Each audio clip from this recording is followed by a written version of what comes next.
നിർധനരെയും പാവപ്പെട്ടവരെയും രോഗികളെയും മനുഷ്യരാൽ വെറുക്കപ്പെട്ടവരെയും യേശുവിൻ്റെ മുഖം ദർശിക്കുവാൻ, യേശുവിൻ്റെ സ്നേഹം ദർശിക്കുവാൻ കാഞ്ഞിരപ്പള്ളി രൂപതയിലെ ചെങ്കൽപ്പള്ളി നസ്രത്ത് ആശ്രമത്തിലെ വിശേഷങ്ങളുമായി നിത്യസാന്ത്വനത്തിൻ്റെ 2ാം എപ്പിസോഡിലേക്ക് ഏവരെയും സ്വാഗതം ചെയ്യുന്നു.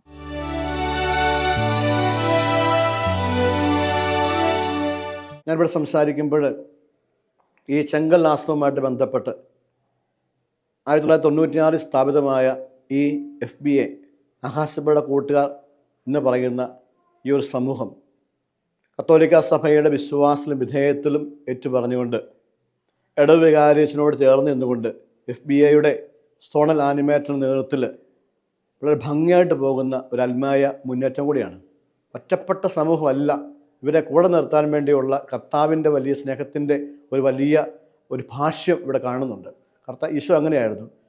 വേലിയരയിലേക്ക് പോയിട്ടും പാർശ്വവൽക്കരിക്കപ്പെട്ടവരെ കണ്ടെത്തിയും അതുപോലെ ദുഃഖിതരെ, പീഡിതരെ, ക്ലേശിതരെ അങ്ങനെയുള്ളവരെ കണ്ടെത്തി അവർക്ക് ആകാനാവുന്ന എല്ലാ അവസ്ഥയിലും ഈശോ തമ്പുരാൻ അങ്ങനെ ചേർന്ന് നിന്നിട്ടുണ്ട്. ആ ഒരു വലിയ അനുഭവത്തിൽ നിന്നുകൊണ്ട് ശുശ്രൂഷയുടെ ആ വലിയ മാനം, ഈശോയുടെ സുവിശേഷം അതങ്ങനെയാണ് മറ്റുള്ളവർക്ക് സദ്വാർത്ത പറഞ്ഞു കൊടുക്കുക, മംഗളമായ വാർത്തയായി തരിക എന്നുള്ള ഒരു സ്നേഹ ശുശ്രൂഷ ഈ ചെങ്കൽ ആശ്രമത്തിൽ നിർവഹിക്കുന്നുണ്ട്. ഇവിടെ ശുശ്രൂഷകനായിട്ട് കടന്നു വരാൻ സാധിച്ചതിൽ അഭിമാനം കൊള്ളുന്നുണ്ട്.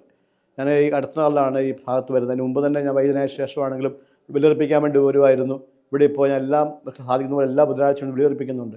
ഈ പ്രിയപ്പെട്ട മക്കളോട് ചേർന്ന് ബലിയർപ്പിക്കുകയും ഇവരോട് അടുത്ത് ആയിരിക്കുകയും ചെയ്ത ശേഷം ഞാൻ എൻ്റെ ശുശ്രൂഷാമേലേക്ക് കടന്നു ചെന്ന് കഴിയുമ്പോൾ അവിടെയും വലിയൊരു സന്തോഷവും ആവേശവും അതിന് അനുഭവം ഇടപെടലുണ്ടാകുന്നതായിട്ട് ഞാൻ കാണുന്നുണ്ട്. കാരണം ദൈവത്തിൻ്റെ പ്രിയപ്പെട്ടവർ ആകാശപ്പറവുകൾ എന്ന് പറഞ്ഞു കഴിഞ്ഞാൽ അവരൊന്നും ശേഖരിക്കുന്നില്ല, അവരൊന്നും സ്വന്തമാക്കുന്നില്ല, അവരൊന്നും ദൈവത്തിൻ്റെ പ്രിയപ്പെട്ടവരായതുകൊണ്ട് ദൈവം സംരക്ഷിക്കുന്ന പ്രിയപ്പെട്ട മക്കളുടെ ആയിരിക്കുക എന്ന് പറയുന്നത് സന്തോഷം തന്നെയാണ്. കുറ്റിക്കലച്ചൻ്റെ ആശ്രമ ശുശ്രൂഷ ജീവിതം എന്ന് പറയുന്നത് അച്ഛൻ ഈ ആകാശപ്രായ മക്കൾക്ക് വേണ്ടി എന്തെങ്കിലും ചെയ്യണമെന്ന് ആഗ്രഹിച്ചുകൊണ്ട് 1993 മദർ തെരേസയെ കൽക്കട്ടയിൽ പോയി കണ്ട് ചെന്നായിപ്പാറയിൽ ആദ്യമായിട്ട് ആകാശപ്പുറകളുടെ ഒരു സ്ഥാപനം രൂപം കൊണ്ടു. അതിനുശേഷം രൂപം കൊണ്ട സ്ഥാപനമാണ് നസ്രത്ത് ആശ്രമം എന്ന് പറയുന്ന ചെങ്കലയിലുള്ള ഈ ആകാശപ്പുറയുടെ സ്ഥാപനം. അപ്പോൾ അച്ഛൻ്റെ ആഗ്രഹത്തിനനുസരിച്ച് പുരോഹിതരും സിസ്റ്റർമാരും അൽമാരും ചെയ്ത് നടത്തുന്ന ഏക സ്ഥാപനമാണ് നസ്രത്ത് ആശ്രമം എന്ന് പറയുന്നത്. ഇപ്പോൾ ആകാശപ്പറവുകളുടെ കീഴിൽ 10-37 സ്ഥാപനങ്ങൾ FBA എന്ന് പറയുന്ന ആകാശപ്പറവുകളുടെ കൂട്ടുകാർ എന്ന സ്ഥാപനത്തിന് ഉണ്ട് നിലവിൽ. അതുപോലെ അൽമാര് നടത്തുന്ന മറ്റ് സ്ഥാപനങ്ങളെല്ലാം കൂടെ 10-70 ശുശ്രൂഷാ കേന്ദ്രങ്ങൾ കേരളത്തിൽ അങ്ങോളം ഇങ്ങോളം ഉണ്ട്. ഇപ്പോൾ ഇതിൻ്റെ പ്രവർത്തനങ്ങളെല്ലാം ദൈവത്തിൻ്റെ കൃപയാൽ മറ്റ് മേഖലയെ ആശ്രയിക്കാതെ മറ്റുള്ള നല്ല മനസ്സുള്ള ആൾക്കാർ നൽകുന്ന സാമ്പത്തിക സഹായം കൊണ്ടാണ് വളരെ ഭംഗിയായിട്ട് മുന്നോട്ട് പോകുവാനായിട്ട് ഇപ്പോൾ സാധിക്കുന്നത്. ഈ ആശ്രമത്തെ സംബന്ധിച്ചാണെങ്കിലും സമ്പത്ത് അധികമില്ലായെങ്കിലും എല്ലാ അനുദിന കാര്യങ്ങളെല്ലാം ഭംഗിയായി ദൈവം നടത്തിക്കൊണ്ട് പോകുന്നുണ്ട്. ഇപ്പോൾ ആശ്രമത്തിൽ നടന്നുകൊണ്ടിരിക്കുന്ന ശുശ്രൂഷയിൽ ഇപ്പോൾ ഇവിടെ ഫുൾ ടൈമായിട്ട് ഇപ്പോൾ തോമസ് കോയിപ്പുറത്തിൻ്റെ മകൻ ടിജോ തോമസ് ഫുൾ ടൈമായിട്ട് ശുശ്രൂഷ ചെയ്യുന്നുണ്ട്. അതുപോലെ ലാലിച്ചൻ തഴക്കൽ, സെബാസ്റ്റ്യൻ, രാജു, മറ്റ് സഹോദരങ്ങളൊക്കെ ആശ്രമത്തിന് അനുദിനം ശുശ്രൂഷ ചെയ്യുന്നുണ്ട്. അതുപോലെ ഡോക്ടേഴ്സ്, മറ്റ് ചെറുക്കളമാർ, റെപ്രൻ ഹോസ്റ്റലിസ്റ്റ് കാർമലി മാസത്തിലൊരു വെള്ളിയാഴ്ചകൾ വന്ന് മക്കളെ പരിശോധിച്ച് ആവശ്യമായ മരുന്ന് മാറ്റം വരുത്തി ഇവരെ നോക്കുവാൻ സഹായിക്കുന്നു. അതുപോലെ ജനറൽ മെഡിസിനിൽ ഡോക്ടർ ചാക്കോച്ചൻ എന്ന് പറയുന്ന വാഴൂർക്കാട് ഡോക്ടർ ചാക്കോച്ചൻ നമ്മളെ വിളിക്കുമ്പോഴൊക്കെ ഓടിയെത്തുകയും ആവശ്യമായ മരുന്നുകൾ നൽകിക്കൊണ്ട് ആശ്രമത്തിലെ എല്ലാ പ്രവർത്തനങ്ങളും സഹായമായി നിൽക്കുകയും ചെയ്യുന്നു. അപ്പോൾ അയൽവാസികളെല്ലാവരും നല്ല രീതിയിൽ ആശ്രമത്തെ മുന്നോട്ട് കൊണ്ടുപോകുവാനായിട്ട് നമ്മളോട് സഹായമായി എപ്പോൾ നമ്മുടെ കൂടെയുണ്ട്. അതുപോലെ ഓരോരുത്തരും ശുശ്രൂഷ താല്പര്യമുള്ള പല സമയങ്ങളിൽ ഓടി വന്ന് ആശ്രമത്തിലെത്തുകയും ആവശ്യമായ എല്ലാ ക്രമീകരണങ്ങളും ചെയ്യുകയും ചെയ്യുന്നുണ്ട്. ഞാനിവിടെ നസ്രത്ത് ആശ്രമത്തിൽ സൈക്യാട്രിക് സോഷ്യൽ വർക്കറായിട്ട് 1 വർഷമായി ജോലി ചെയ്തു വരികയാണ്. ഫാദർ ജോർജ് കുറ്റിക്കലാണ് എന്നെ എടുത്ത് വളർത്തിയതും എന്നെ ഈ നിലയിൽ ഇവിടെ ജോലി ചെയ്യാൻ സഹായിച്ചതുമൊക്കെ. മക്കളുടെ എല്ലാ കാര്യങ്ങളിലും, അവരുടെ പ്രാഥമികപരമായ കാര്യങ്ങളിലാണേലും, അവർ ഭക്ഷണം കഴിക്കുന്ന കാര്യത്തിലാണേലും, അവരുടെ പ്രാർത്ഥനയുടെ കാര്യത്തിലാണേലും നമ്മൾ അവരോടൊപ്പം നിന്നുകൊണ്ട് ഇവർക്ക് നമ്മൾ മരുന്ന് കൊടുക്കുന്നു, അതുവഴി അവർ സുഖമാക്കുന്നു. പക്ഷേ ഇവരെ സംബന്ധിച്ചിടത്തോളം മരുന്ന് മാത്രമല്ല അവർക്ക് വേണ്ടത്, നമ്മുടെ സ്നേഹത്തോടു കൂടിയുള്ള അവരോടുള്ള പെരുമാറ്റവും സംസാരവും ഇതും കൂടിയാണ് അവരെ സൗഖ്യപ്പെടുത്തുന്നത്. കാരണം ഇവർ വഴിയരികിൽ നിന്നും എല്ലാം കിട്ടിയ ആളുകളാണ് ഇവരൊക്കെ. ഇവർക്ക് സ്നേഹത്തിൻ്റെയും കരുതലിൻ്റെയും വലിയൊരു കുറവ് ഇവരിലുണ്ട്. ദൈവം നമുക്ക് തരുന്ന സ്നേഹം നമ്മൾ അവരിലേക്ക് കൊടുത്തുകൊണ്ട് ഒപ്പം മരുന്നും കൂടി അവർ കഴിക്കുമ്പോഴാണ് അവർ സുഖപ്പെടുത്തുന്നത്. മറ്റ് ഏത് ജോലിയേക്കാളും ഈ ഒരു ശുശ്രൂഷ ചെയ്യുമ്പോൾ നമ്മളിലും നമ്മളൊരു സന്തോഷം കണ്ടെത്തുന്നു. മക്കളിൽ അവരുടെ മുഖത്ത് കാണുന്ന ഒരു സന്തോഷം കാണുമ്പോൾ അതാണ് നമുക്ക് ഏറ്റവും ഒരു സാറ്റിസ്ഫാക്ഷൻ എന്ന് പറയുന്നത് ഈ ജോലിയുടെ. ഇവിടെ നസ്രത്ത് ആശ്രമത്തിൽ ഞാൻ വരുമ്പോൾ എനിക്ക് മുൻപേ വർഷങ്ങളായിട്ട് ഇവിടെ ഉണ്ട് ബർത്താമ്മ ഇന്ന് സ്വർഗത്തിലാണ്. അമ്മ ഏകദേശം 33 വർഷത്തോളം വിദ്യാഭ്യാസ മേഖലയിലായിരുന്നു. അമ്മ അതിനുശേഷം അന്നും അമ്മ ഈ അനാഥരോടും അഗതികളോടും ഒക്കെ അമ്മയുടെ കരുണയും സ്നേഹവും ഞങ്ങൾ നേരിൽ കണ്ടിട്ടുള്ളതാണ്. എപ്പോഴും രാവിലെ 6 മണിക്ക് പരിശുദ്ധ കുർബാനയ്ക്ക് പോയതിന് ശേഷം വന്നാൽ ഉടനെ അമ്മ ഈ വീടാന്തരം കയറി ഇറങ്ങി. അതിനുശേഷം അവിടെ നിന്നാണ് നമ്മൾ സ്കൂളിലേക്ക് പോകുന്നത്. ഭക്ഷണം കഴിച്ചാൽ കഴിച്ചു, കഴിച്ചില്ല, അങ്ങനെ ഒരു ജീവിതമായിരുന്നു. സ്കൂൾ വിട്ടാലും അമ്മ വീടാന്തരം കയറി ഇറങ്ങി അനാഥരായിട്ടുള്ളവർ, വിധവകളായിട്ടുള്ളവർ, മദ്യപാനികൾ, വിശ്വാസ ജീവിതത്തിൽ നിന്ന് അകന്നവർ, തകർന്ന കുടുംബ ബന്ധങ്ങൾ, ഇവരെയെല്ലാം കണ്ടെത്തി ഇവരെയെല്ലാം ദൈവസ്നേഹത്തിലേക്ക് കൊണ്ടുവരാനുള്ള ഒരു നെട്ടോട്ടമായിരുന്നു അമ്മയുടെ ജീവിതം എന്ന് പറയുന്നത്. അമ്മ പകല് മുഴുവനും അധ്വാനിച്ചാൽ രാത്രിയുടെ യാമങ്ങളിൽ ദിവികാരുണ്യ സന്നിധിയിൽ കൈവിരിച്ചു നിന്ന് പ്രാർത്ഥിക്കുന്ന ബർത്താമ്മയാണ് കാണാൻ സാധിച്ചിട്ടുള്ളത്. അമ്മയുടെ പ്രാർത്ഥനയും അമ്മയുടെ സ്നേഹവും ഇന്നും അമ്മ സ്വർഗത്തിലാണേലും തീർച്ചയായിട്ടും ഇങ്ങനെയുള്ള സ്ഥാപനങ്ങളിൽ ശുശ്രൂഷ ചെയ്ത് കടന്നുപോയ എൻ്റെ ബർത്താമ്മയുടെ ഓർമ്മയുടെ മുമ്പിൽ നിൽക്കുമ്പോൾ എത്ര നന്ദി പറഞ്ഞാലും മതിയാകുകയില്ല. അമ്മ ഈ മക്കൾക്ക് വേണ്ടി സ്വർഗത്തിൽ ദൈവപിതാവിൻ്റെ പക്കൽ നിരന്തരം മാധ്യസ്ഥം വഹിക്കുന്നുണ്ടെന്ന് എനിക്ക് ഉറപ്പുണ്ട്. ദൈവം ഒരുപാട് നല്ല കാര്യങ്ങൾ നമ്മുടെ ജീവിതത്തിൽ ചിലപ്പോൾ നഷ്ടപ്പെട്ട് നമ്മൾ ഒരുപാട് കാര്യങ്ങൾക്ക് വേണ്ടി, ഞാൻ ഇടക്കാലം കൊണ്ട് ജോലി കാര്യങ്ങളൊക്കെ ആയിട്ട് ഇങ്ങനെ പോയിരിക്കുകയായിരുന്നു. അപ്പം നമ്മൾ കുറേ സമ്പാദിക്കാനും കുറേ കാര്യങ്ങളൊക്കെ ആയിട്ട് ഇങ്ങനെ ഓടി നടക്കുക, ജീവിത വ്യഗ്രതകളുമുണ്ട്. അങ്ങനെ പോയപ്പോഴാണ് പപ്പ പെട്ടെന്ന് വയ്യാതെ വരുന്നതും ഞാൻ നാട്ടിലോട്ട് വരുന്നതും. ഞാൻ ഡൽഹിയിലായിരുന്നു. നാട്ടിലോട്ട് വരുന്ന ആശ്രമത്തിലെ കാര്യങ്ങളിലായിട്ട് യോജിച്ച് പോവുകയൊക്കെ ചെയ്യുന്നത്. അപ്പോഴാണ് എനിക്ക് മനസ്സിലായത്, ആദ്യകാലങ്ങളിലൊക്കെ കുഞ്ഞിലെ കാലങ്ങളിലൊക്കെ എന്നെ ആശ്രമത്തിൽ വന്നിട്ട് എന്നെ പിടിച്ചോണ്ടാണ് വീട്ടിൽ പോയിക്കൊണ്ടിരുന്നത്. അപ്പോൾ അതുപോലെ ഇൻട്രസ്റ്റ് ആയിട്ട് ഞങ്ങൾ കൂട്ടുകാരെ പോലെ, ഉള്ളതിൽ ഏറ്റവും ചെറുത് ഞാനായിരുന്നു, കൂട്ടുകാരെ പോലെ ആദ്യകാലങ്ങളിൽ എല്ലാവരുമായിട്ടും ഉണ്ടായിരുന്നു. അതിനുശേഷമാണ് ഞാൻ ജോലി കാര്യങ്ങൾ പഠിത്തമൊക്കെ ആയിട്ട് അങ്ങ് പോകുന്നത്. അങ്ങനെ വന്നപ്പോൾ ഇപ്പോൾ ഈ സാഹചര്യത്തിൽ ഇപ്പം ഞാൻ കുടുംബത്തിലാണ്, എനിക്ക് 2 കുട്ടികളുണ്ട്, ഭാര്യ വെളിയിലാണ്. അപ്പോൾ അതിനകത്ത് അനുഭവിക്കാൻ പറ്റുന്നത് വെച്ചാൽ അന്നത്തെ എൻ്റെ ചെറുപ്പകാലങ്ങളിൽ ഒരുപാട് ജീവിത വ്യഗ്രതകളോടെ പല ബിസിനസ് കാര്യങ്ങളൊക്കെ ആയിട്ട് ഓടിക്കൊണ്ടിരുന്നൊരു കാലം. അപ്പോൾ അതിനേക്കാളൊക്കെ ഉപരിയായിട്ട് ഈ മക്കളോടൊപ്പം ആകാൻ തുടങ്ങിയപ്പോൾ അനുഭവിക്കാൻ പറ്റിയൊരു സ്നേഹം, അത് നമുക്ക് പറഞ്ഞറിയിക്കാൻ പറ്റില്ല എന്തോരമാണ്. നമുക്കെന്തെങ്കിലുമൊക്കെ ബുദ്ധിമുട്ടുകളോ പ്രശ്നങ്ങളോ ഒക്കെ ഉണ്ടാകുമ്പോൾ ഈ മക്കളോടൊപ്പം ഓടി വന്ന് അവരോടൊപ്പം ആ കാര്യങ്ങൾ പങ്കുവെച്ച് അവരോട് പ്രാർത്ഥിക്കാൻ പറയുമ്പോൾ അവരുടെ പ്രാർത്ഥന ദൈവം കേട്ടതുപോലെ നമുക്ക് ജീവിതത്തിൽ അനുഭവത്തിലുണ്ടാകും. അതാണ് സത്യം. അതിലൊക്കെ അപ്പുറമായിട്ട് പിന്നെയും നമ്മളെ കൂടെ കയറി വരുമ്പോൾ നമ്മൾ മക്കളെ നിന്ന് വിളിച്ചാൽ നമ്മുടെ മക്കൾ പോലും ചിലപ്പോൾ അത്ര അടുത്ത് വരത്തില്ല. മക്കളെ നിന്ന് വിളിച്ചു കഴിഞ്ഞാൽ ഓടി നമ്മളോട് അടുത്ത് വരുന്നൊരു സ്നേഹമുണ്ടല്ലോ, നമുക്കത് തൊട്ടനുഭവിക്കാൻ പറ്റും. അതാണ് അതിൻ്റെ ഏറ്റവും മനസ്സിന് ഏറ്റവും സന്തോഷം നൽകുന്ന കാര്യം. അപ്പോൾ അതിൽ മനസ്സിലാക്കിയ ഒരു കാര്യം എത്രയേ ഉള്ളൂ, ഒരുപാട് കാര്യങ്ങൾക്ക് വേണ്ടി വ്യഗ്രത പിടിച്ച് നടക്കുന്നതിനേക്കാളും നല്ലത് ചെറിയ കാര്യങ്ങൾ ചെയ്ത് ചെറിയ സമ്പാദ്യമൊക്കെ ആയിട്ട് നല്ല കാര്യങ്ങൾ ചെയ്യാൻ ദൈവം അനുവദിച്ചു തരുന്നുണ്ടെങ്കിൽ അതിനു വേണ്ടി പ്രയത്നിക്കുക. അപ്പോൾ കിട്ടുന്നൊരു സന്തോഷം ബാക്കി ഒന്നിലും കിട്ടുന്നതില്ലാത്തതായിട്ട് എനിക്ക് തോന്നുന്നു. ഞാനിവിടെ വന്നിട്ട് 8 കൊല്ലം ആയി. ഇവിടെ ശുശ്രൂഷയും ചെയ്ത് മക്കളുടെ ഒരാളായിട്ട് കഴിയുകയാണ്. എന്നെ കൊണ്ടുപോക്കുന്ന ജോലികളും ചെയ്ത് ഞാൻ വളരെ ഹാപ്പിയായിട്ട് ജീവിക്കുകയാണ്. കുട്ടികളത്തിൻ്റെ ഒരു പ്രത്യേകത എന്ന് പറയുന്നത് അൽമായർ, വൈദികർ, സന്യസ്തർ, അൽമായർ എന്ന ഒരു 3 പേരും കൂടിയുള്ള ക്രിസ്തുവിൻ്റെ മുഖം, കാരുണ്യത്തിൻ്റെ മുഖം ലോകത്തെ പ്രകാശിപ്പിക്കുക എന്നുള്ളതാണ് അച്ഛൻ്റെ വലിയ ആശയം എന്ന് പറയുന്നത്. അപ്പം അങ്ങനെ ഒരു ആശയത്തോടു കൂടിയാണ് ഞങ്ങൾ വൈദികരും സിസ്റ്റേഴ്സും അൽമായരും കൂടി ഞങ്ങളെ ശുശ്രൂഷ ആരംഭിച്ച് ഇവിടെ 3 പേരുമുണ്ട്. ശുശ്രൂഷയിലൂടെ കണ്ടുപോകുന്നു. അപ്പോൾ അങ്ങനെ ഒരു കാരുണ്യത്തിൻ്റെ മുഖം മനുഷ്യന് മുമ്പിൽ കൊടുക്കുവാനായിട്ട് ഞങ്ങൾ ഈ ആശ്രമത്തിലൂടെ പറ്റി. ഇത്രയും കാലങ്ങളായിട്ട് ഞങ്ങൾ ഒരുമിച്ച് മുന്നോട്ട് പോകുന്നു. ഇനി കുഴപ്പങ്ങളില്ല. ദൈവത്തിൻ്റെ പരിപാലന വലിയ സ്നേഹത്തിലൂടെ ഞങ്ങൾക്ക് അനുഭവിച്ചറിയുവാനായിട്ട് ഇടയാകുന്നു. പ്രത്യേകമായിട്ട് ഞങ്ങൾ ഓരോ ദിവസവും ഇത് അനുഭവിച്ചറിഞ്ഞുകൊണ്ടാണ് ഞങ്ങൾ മുന്നോട്ട് പോവുക.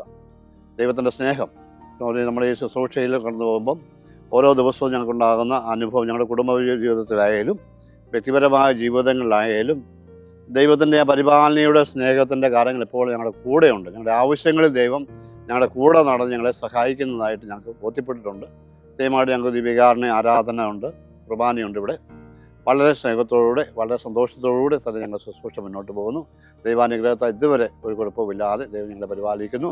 ഏറ്റവും സ്നേഹത്തോടു കൂടി തന്നെ ദൈവത്തിന് നന്ദി പറഞ്ഞുകൊണ്ട് പോകുന്നു. ഞാൻ ഈ നസ്രത്ത് ആശ്രമം തുടങ്ങിയ ആ കാലം തൊട്ട് ഇവിടെ ശുശ്രൂഷയിൽ ഉണ്ടായിരുന്നു. അന്ന് കുറച്ച് മക്കളൊക്കെ ഉണ്ടായിരുന്നുള്ളൂ. ഞങ്ങൾ ശുശ്രൂഷകരും ബഹുമാനപ്പെട്ട അച്ഛനും ഞങ്ങൾ എല്ലാവരും ഈ മക്കളും എല്ലാം വളരെ ഒരുമയോടെ ഒരു കുടുംബത്തിലെ അംഗങ്ങളെന്നുള്ള പോലെ ഞങ്ങൾ കഴിയുമായിരുന്നു. അവരുടെ എല്ലാ ആവശ്യങ്ങളിലും പ്രത്യേകിച്ച് തുണി കഴുകാനും ഒന്നും അന്ന് പ്രത്യേകിച്ച് വേറെ ആളുകളൊന്നുമില്ല. ഞങ്ങൾ ശുശ്രൂഷകർ തന്നെയാണ് എല്ലാം ചെയ്യുന്നത്. തുണി കഴുകാനും കൂടും, അതുപോലെ അടുക്കളയിലെ പാചകം ചെയ്യാനും അത് ഞങ്ങൾ എല്ലാവരും എല്ലാ ശുശ്രൂഷകരുമാണ്. അത് ഇങ്ങനെ വ്യത്യാസമൊന്നുമില്ല. ആര് വന്നാലും ഇവിടെ കാണുന്ന ജോലികൾ എല്ലാവരും കൂടെ ചെയ്യുമായിരുന്നു. നല്ല സ്നേഹത്തിൽ എല്ലാവരും തമ്മിൽ നല്ല ഐക്യത്തിലാണ് ഞങ്ങൾ മുന്നോട്ട് പോയിക്കൊണ്ടിരുന്നത്. ഇപ്പോഴും അങ്ങനെ തന്നെയാണ്.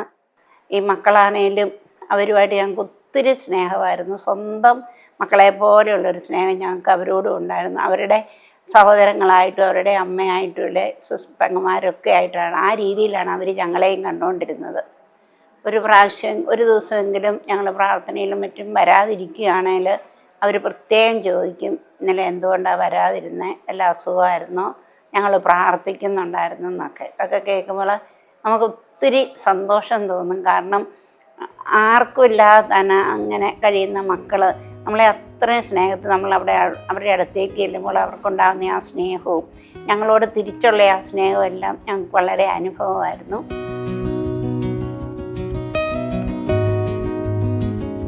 എൻ്റെ പേര് സോഫി, വീട്ടുപേര് കോലംകുഴിയിൽ. ഞാൻ ആനിക്കാട്ടിൽ വരുന്നു.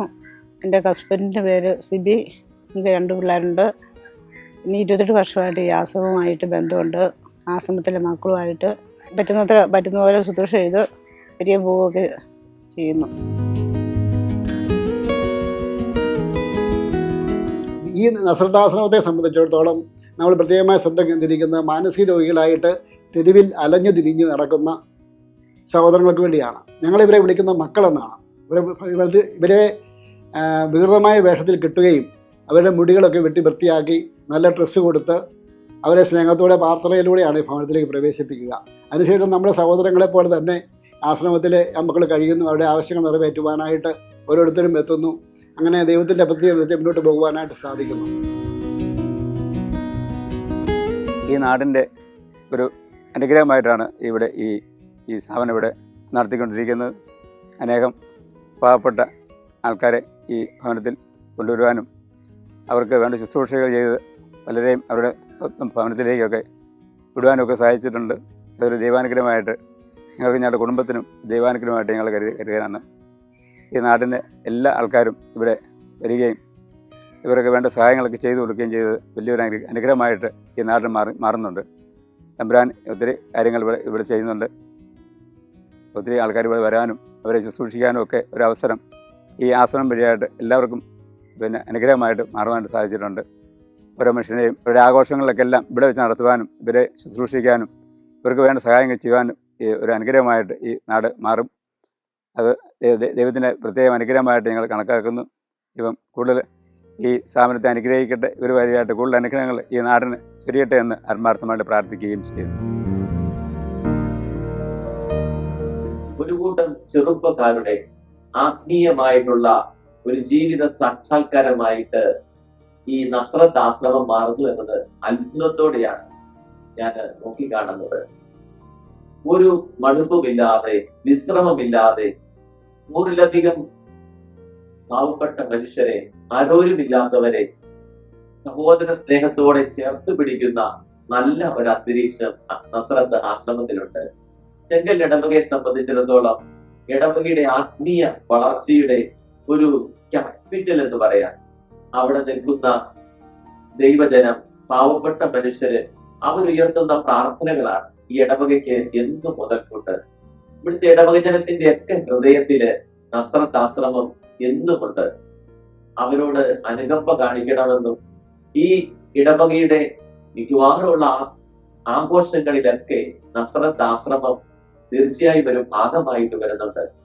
അതുകൊണ്ട് ഈ ഇടവകയ്ക്ക് വളരെ സന്തോഷമാണ് നസ്രത്ത് ആശ്രമത്തെ കുറിച്ച്. ആശ്രമത്തിലെ മക്കളുടെ ഒക്കെ മൃതസംസ്കാരങ്ങൾ നടത്തുന്നത് ചെങ്കൽ പള്ളിയുടെ സിമിത്തേരിയിൽ തന്നെയാണ്. ജാതി മത ഭേദമന്യേ എല്ലാവരെയും ഒരുപോലെ സംസ്കരിക്കാൻ പറ്റുന്ന നല്ല മനോഭാവം ഈ ഇടവകക്കാര് നൽകിയിട്ടുണ്ട് എന്നുള്ളത് ഈ ആശ്രമത്തെ എത്രമാത്രം ചെങ്കൽ ഇടവക ഹൃദയത്തിൽ സൂക്ഷിക്കുന്നു എന്നതിന്റെ അടയാളമാണ്. ചില രോഗികളുടെ കാര്യം പ്രത്യേകം മനസ്സിലെ ഓർമ്മയിൽ വരും. പണ്ട് കാലത്തൊരു മണിയൻ എന്ന് പറഞ്ഞൊരു രോഗി ഉണ്ടായിരുന്നു. അത് ഒരുപാട് വർഷം അന്തേവാസിയായിരുന്നു. മണിയന് ശ്വാസം മുട്ടലും ഒത്തിരി പ്രശ്നങ്ങളൊക്കെ ഉണ്ടായിരുന്നു. അപ്പം എന്നെ കാണുമ്പോൾ തന്നെ മണിയനിങ്ങനെ കൈകുത്തി എഴഞ്ഞ് അടുത്തേക്ക് വരും. അടുത്തേക്ക് എന്നിട്ട് എൻ്റെ മക്കളുടെ പേരൊക്കെ എടുത്ത് ചോദിക്കും. ആ മൂത്ത മകളുടെ പേര് ചോദിക്കും, രണ്ടാമത്തെ മകളുടെ പേര് കൃത്യമായിട്ട് അറിയാം. ഞാൻ ചോദിച്ചു, മണിയൻ ഇതൊക്കെ ഓർക്കുന്നുണ്ടോ? ഡോക്ടർ, ഞാൻ ദിവസവും പേര് പറഞ്ഞ് പ്രാർത്ഥിക്കുന്നതല്ലേ. അത് കുടുംബത്തിലെ ഒരു അംഗത്തെ പോലെ. എന്നിട്ട് 6 മാസം കഴിഞ്ഞ് 1 കൊല്ലം കഴിയുമ്പോൾ അന്ന് ഡോക്ടർ പ്രാർത്ഥിക്കാൻ പറഞ്ഞ കാര്യം എങ്ങനെയായി, മകൻ്റെ അഡ്മിഷൻ എങ്ങനെയായി, മകളുടെ കല്യാണക്കാര്യം എങ്ങനെയായി എന്നിങ്ങനെയുള്ള ഒരു വളരെ സ്നേഹമസൃണമായ ഒരു കുടുംബത്തിലെ അംഗത്തെ പോലെ ചോദിക്കുന്നത് കേൾക്കുമ്പോൾ ഒരുപാട് സന്തോഷമുണ്ടായി.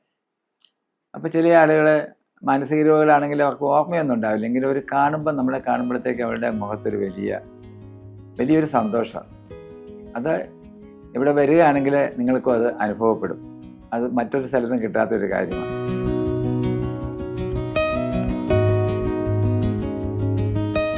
മുപ്പത് വർഷമായി ശുശ്രൂഷയിലേക്ക് വന്നിട്ട്. മുൻപ് ഒരു പ്രെയർ ഗ്രൂപ്പ് ഉണ്ടായിരുന്നു. ഞാൻ ധ്യാനം കൂടി വന്നു കഴിഞ്ഞപ്പോൾ എൻ്റെ അപ്പാപ്പൻ്റെ മകന് ഒരു പ്രെയർ ഗ്രൂപ്പ് പോകുന്നുണ്ടായിരുന്നു. അവനോട് എന്നോട് ചോദിച്ചു, പ്രെയർ ഗ്രൂപ്പിൽ പോരുന്നെന്ന് ചോദിച്ചു. അങ്ങനെ പ്രെയർ ഗ്രൂപ്പിലേക്ക് പോയി. അപ്പോൾ അവർ പ്രെയർ ഗ്രൂപ്പിലുള്ളവർ ഹൃദയാശ്രമത്തിൽ സിസ്റ്റേഴ്സിൻ്റെ ആശ്രമമുണ്ട്, അവിടെ പോകുന്നുണ്ടായിരുന്നു. അപ്പോൾ അവരുടെ കൂടെ ഞാൻ പോയി. ആ ആശ്രമം തുടങ്ങിയത് 94 ഫെബ്രുവരിയിലായിരുന്നു. അങ്ങനെ അന്ന് തൊട്ട് ഞാൻ അവിടുത്തെ ശുശ്രൂഷയിൽ പങ്കുചേർന്നു. അന്ന് പ്രായമായ അപ്പന്മാർ അവിടെ കൂടുതൽ അവിടെ നോക്കിക്കൊണ്ടിരുന്നത്. പിന്നെ അവിടെ മാനസികങ്ങളായ മക്കളെ കിട്ടുമ്പോൾ അവരെ ചിറക്കട ഹോസ്പിറ്റലിൽ കൊണ്ടുപോയി ചികിത്സിക്കുക, അങ്ങനെ ഇതുണ്ടായിരുന്നു. അപ്പം 4-5 പേരെ കൊണ്ടുപോയി ആ ഹോസ്പിറ്റൽ അവിടെ ഒരു വാർഡെടുത്ത് അവിടെ ചികിത്സിക്കും. അപ്പോൾ അവരുടെ കൂടെ ശുശ്രൂഷകരായിട്ട് അവരൊക്കെ കൂടുതൽ ആൾക്കാർ ചിലപ്പോൾ കാണും. അവരെ ഞങ്ങൾ വീണ്ടും അവരെ ശുശ്രൂഷ കഴിഞ്ഞ് വീണ്ടും മടത്തിക്കൊണ്ടുവരും. അപ്പോൾ അവരെ പലപ്പോഴും വൈകിട്ട് ഞങ്ങൾക്ക് നിൽക്കാൻ പാടില്ല. അപ്പം അവർക്ക് ഇപ്പോൾ സിസ്റ്റേഴ്സിന് ബുദ്ധിമുട്ടായി. അപ്പം അങ്ങനെ അവർക്ക് വേണ്ടി, മാനസികരോഗ മക്കൾക്ക് വേണ്ടി ആശ്രമം തുടങ്ങാൻ വേണ്ടി ഞങ്ങളുടെ പ്രെയർ ഗ്രൂപ്പ് പ്രാർത്ഥിക്കാൻ തുടങ്ങി. അങ്ങനെ 96 നസ്രത്ത് ആശ്രമം രൂപം കൊണ്ടു.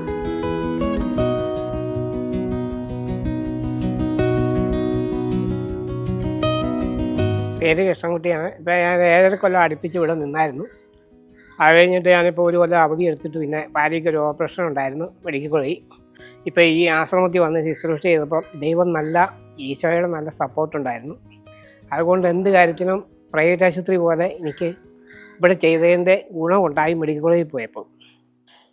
പിന്നെ എനിക്ക് എന്ത് കാര്യത്തിനും ദൈവം നല്ല സപ്പോർട്ടുണ്ടായിരുന്നു. അതുകൊണ്ടാണ് പിന്നെ ഞാൻ വരുന്നത്. ദൈവത്തിൻ്റെ നല്ലൊരു അനുഗ്രഹം ഇവിടെ ജോലി ചെയ്താൽ കിട്ടുന്നുണ്ടാവും. ദൈവത്തിൻ്റെ അനുഗ്രഹം കൊണ്ട് മാത്രമാണ് ഇപ്പോഴും പറ്റുന്നത്. ഒരു 35 വർഷമായിട്ടും ഈ ശുശ്രൂഷയിലാണ്, നവീകരണ ശുശ്രൂഷയിലാണ്. ഇവിടെ വന്നിട്ട് ഇപ്പോൾ ഒരു 3 മാസമായി. മക്കളൊക്കെ നന്നായിട്ട് നല്ല സ്നേഹത്തിലൊക്കെയാണ് കഴിയുന്നത്, കുഴപ്പമൊന്നുമില്ല. ശാന്തരായ മക്കളാണ്, സ്നേഹമുള്ളവരാണ്. ഞങ്ങളെല്ലാവരും വളരെ സ്നേഹത്തോടെയാണ് അവരെ പെരുമാറുന്നതും അവരെ ശുശ്രൂഷിക്കുന്നതും. അവർക്കൊന്നിനും കുറവില്ലാതെ നോക്കുന്നു. കൃത്യസമയത്ത് ഭക്ഷണം കൊടുക്കുന്നു, മരുന്ന് കൊടുക്കുന്നു. പ്രാർത്ഥന ഒരു ദിവസം ഒരു 4-5 പ്രാവശ്യമെങ്കിലും പ്രാർത്ഥനകളുണ്ട്. ജപമാല, കരുണക്കൊന്ത, ഇങ്ങനെയൊക്കെ ഉള്ള ശുശ്രൂഷകളുണ്ട്.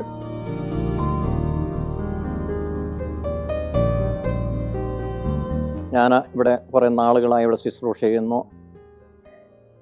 സമൂഹത്തെ പാർശ്വവൽക്കരിക്കപ്പെട്ടവരോട് കൂടെയായിരിക്കുവാനും, വേദനിക്കുന്നവരെ സമാശ്വസിപ്പിക്കുവാനും, അവരോട് കൂടെയായിരിക്കുവാനും, അവരിൽ ഒരുവനായി കണ്ടുകൊണ്ട് യേശുക്രിസ്തുവിൻ്റെ തിരുമുഖം അവരിൽ ദർശിച്ചുകൊണ്ട് അവരുടെ മുറിവുകളിൽ തൈലം പുരട്ടുവാനും സ്വാന്തനം പറയുവാനായിട്ട് സമാധാനത്തോടെ അവരോട് വർദ്ധിക്കുവാനായിട്ടാണ് ഈശോ എന്നെ ഈ ആലയത്തിലേക്ക് കൂട്ടിക്കൊണ്ടുവരുന്നത്. തങ്ങളെക്കാൾ ശ്രേഷ്ഠരായ മറ്റുള്ളവരെ കാണുവാനും അവർക്ക് ഞാൻ എന്ത് ചെയ്തു കൊടുക്കണം എന്നുള്ള വലിയ യാഥാർത്ഥ്യ സത്യമാണ് ദൈവത്തിൻ്റെ പരിശുദ്ധാത്മാവ് നമ്മിൽ നിന്ന് എപ്പോഴും നമ്മൾ ആവശ്യപ്പെട്ടുകൊണ്ടിരിക്കുന്നത്. ഇവർക്ക് വേണ്ടി പ്രാർത്ഥിക്കുക, ഇവർക്ക് വേണ്ട നന്മകൾ ചെയ്യുക, ഇവരെ ചേർത്ത് പിടിക്കുക, ഇവരിൽ ദൈവത്തിൻ്റെ തിരുമുഖം ദർശിക്കുക എന്നുള്ള വലിയ കടമയും കർത്തവ്യവുമാണ് എന്നിലൂടെ ഈശോ ഈ മക്കൾക്ക് വേണ്ടി ചെയ്യപ്പെടുവാനായിട്ട് അവിടുന്ന് ആഗ്രഹിക്കുന്നത്. ഈ കാലഘട്ടം എടുത്ത് പരിശോധിക്കുമ്പോൾ വേദനിക്കുന്നവരെ സമാശ്വസിപ്പിക്കുവാനോ ചേർത്ത് പിടിക്കുവാനോ ആരുമില്ലാത്ത ഒരു കാലഘട്ടത്തിലൂടെയാണ് ഇന്ന് സമൂഹം കടന്നുപോയിക്കൊണ്ടിരിക്കുന്നത്. ഇന്നത്തെ മുഖ്യധാര എന്ന് പറയുന്നത് എല്ലാറ്റിലും ഉന്നതിയിലായിരിക്കുന്നവരെ പ്രോത്സാഹിപ്പിക്കുവാനായിട്ടാണ് എല്ലാവരും വെമ്പൽ കൊള്ളുന്നത്. എന്നാൽ സമൂഹത്തിൽ പാർശ്വവൽക്കരിക്കപ്പെടുന്നവരെ ചേർത്ത് പിടിക്കുന്നത് ഈശോയുടെ സ്നേഹവും ഈശോയുടെ കരുതലും ഈശോയുടെ വീണ്ടെടുപ്പുകളും മാത്രമാണ്. നിങ്ങൾ ഈ ചെറിയവരിൽ ഒരുവന് ചെയ്തപ്പോഴെല്ലാം എനിക്ക് തന്നെയാണ് ചെയ്തതെന്നുള്ള ഈശോയുടെ വലിയ വചനമാണ് നമ്മെ അവിടുത്തെ പ്രത്യാശയിലേക്ക് നമ്മെ നയിക്കുന്നതും നമ്മളെ വചനാധിഷ്ഠിതമായി ചിന്തിക്കുവാനും പ്രാർത്ഥിക്കുവാനും പ്രവർത്തിക്കുവാനായിട്ടുള്ള വലിയ കൃപ തരുന്നത്.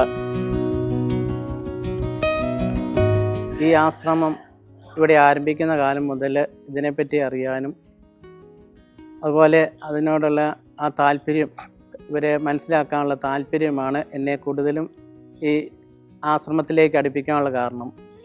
ഇവിടെ ആരംഭിക്കുന്നതിന് മുമ്പ് ഇത് 1994 ഞങ്ങളുടെ ഇടവകയിൽ പ്രവർത്തിക്കുമ്പോൾ ഇങ്ങനെ ആകാശപ്പറവുകളുടെ ഒരു സ്ഥാപനം ഇവിടെ നടക്കുന്നുണ്ട്. അപ്പോൾ അവിടെ എങ്ങനെയുള്ളവരാണെന്നുള്ള ആൾക്കാർ എല്ലാവരും അത് ദൈവം അവിടെ എങ്ങനെ പരിപാലിക്കുന്നൊക്കെ ഉള്ള കാര്യങ്ങൾ അറിയാനുള്ള ഒരു താല്പര്യം ഉണ്ടായി. അത് എന്താണെന്ന് കണ്ട് അനുഭവിക്കാനാണ് അവിടെയൊക്കെ ഇവരെ കാണാൻ പോകുന്നത്. അന്നത്തെ കാലത്ത് കുറേ കഴിഞ്ഞപ്പോഴത്തേനും 2000 ഇവിടുത്തെ ഈ ആശ്രമം ഇവിടെ സ്ഥാപിക്കപ്പെടുകയും ഇവിടുത്തെ കുദാശയ്ക്ക് അന്ന് പൂർണ്ണമായിട്ട് ഇവിടെ എല്ലാ കാര്യത്തിലും സഹകരിക്കുവാനൊക്കെ സാധിച്ചിട്ടുണ്ട്. അതിനുശേഷം ഞങ്ങൾ ഞായറാഴ്ചകളിലൊക്കെ എടവപ്പള്ളിയിലെ കുർബാനയ്ക്ക് ശേഷം ഈ ആശ്രമം സന്ദർശിക്കുകയും ഈ മക്കളെ കാണുകയൊക്കെ ചെയ്യുന്ന ഒരു കാര്യം ഉണ്ടായിരുന്നു. അങ്ങനെ ഞായറാഴ്ചകളിലൊക്കെ ഞങ്ങൾ ഇവരോടൊപ്പമാണ് സമയം ചെലവഴിക്കുന്നത്. പിന്നീട് കൂടുതൽ ഇവരുമായിട്ടൊക്കെ അടുത്ത് അറിയുവാനും ഈ മക്കളോടെ സ്നേഹമൊക്കെ ഞങ്ങൾ അനുഭവവേദ്യമാക്കുവാനൊക്കെ സാധിച്ചിട്ടുണ്ട്. അപ്പോൾ ഈ മക്കളോടുള്ള ജീവിതത്തിലെ ഏറ്റവും വലിയ സൗഭാഗ്യമായിട്ട് ഞാൻ കരുതുന്നു. ഇനി ഇതുപോലെ തന്നെ മുന്നോട്ടും ഇപ്പോഴും ഈ അവസ്ഥയിലെല്ലാം ഈ മക്കളോട് ഒന്ന് ആയിരിക്കുവാനും ഇവിടെ തന്ന ഈ നിമിഷങ്ങൾക്ക് ദൈവത്തിന് നന്ദി പറഞ്ഞുകൊണ്ട് എൻ്റെ ഭാഗം. ഈ ആശ്രമത്തിൻ്റെ സേവനം അത് എത്ര പ്രകീർത്തിച്ചാലും നമുക്ക് മതിവരില്ല എന്നുള്ളതാണ് എൻ്റെ അനുഭവം തെളിയിക്കുന്നത്.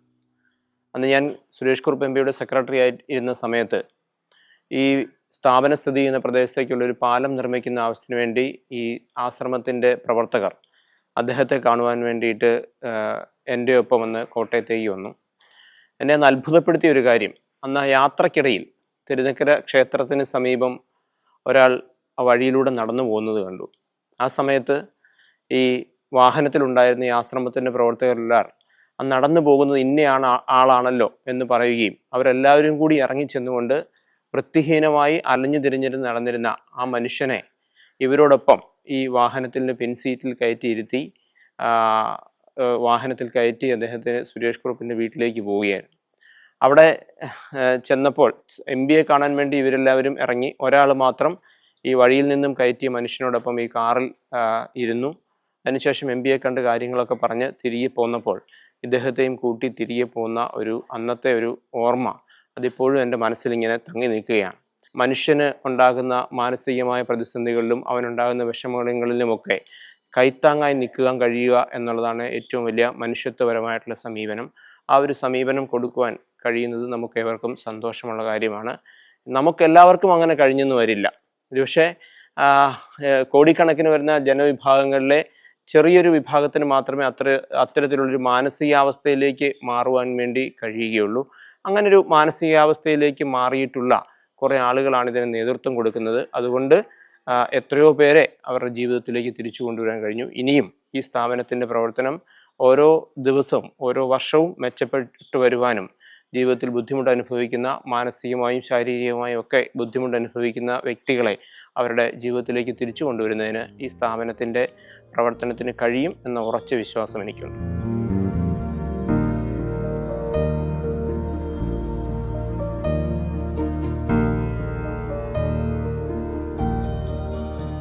ഇവിടെ പ്രാർത്ഥനാ ദിനമായിട്ട് ആചരിക്കുന്നുണ്ട്. ഇവിടെ എല്ലാ ബുധനാഴ്ചകളിലും ഒരു ദിവസം പ്രാർത്ഥനാ ദിനമാണ്.